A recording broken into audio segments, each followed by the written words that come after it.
सुप्रभात बच्चों। अब तक मैंने आपको 5वीं कक्षा का पाठ्यक्रम करवाया था, पर आज मैं आपको 6ठी कक्षा का पाठ्यक्रम क्रम समझाने जा रही हूँ। 6ठी कक्षा में कुछ हिस्सा 5वीं कक्षा का भी आता है, पर इसके बाद जो अब शुरू होगा ये 6ठी कक्षा में ही आएगा। तो आज का विषय है कर्ता कारक प्रथमा विभक्ति। जो हमारे हिंदी में कारक होते हैं, संस्कृत में वो उनकी विभक्तियां होती हैं, और जो कारक चिन्ह होते हैं वो इन विभक्तियों के अर्थ होते हैं।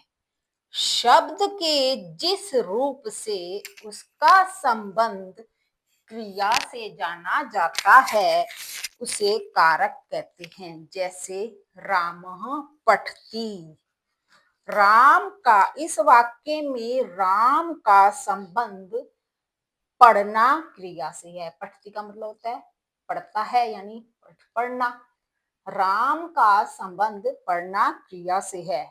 राम शब्द से पता चलता है कि पढ़ने का काम राम द्वारा हो रहा है, इसलिए राम का रूप कारक है। इसको हम कारक कहेंगे, कर्ता कारक।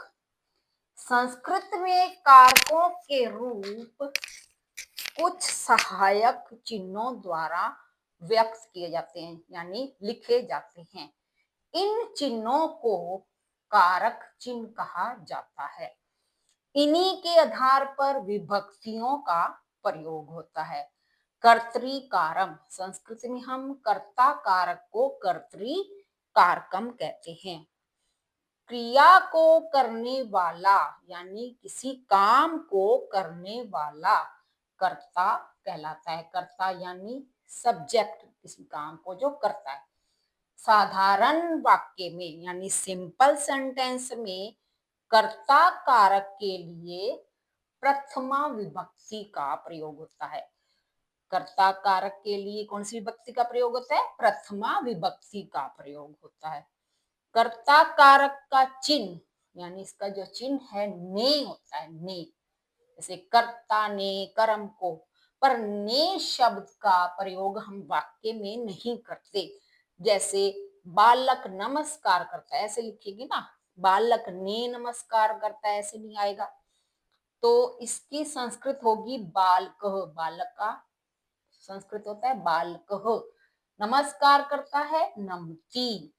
दो बालिकाएं पढ़ती हैं, बालिके पठतः।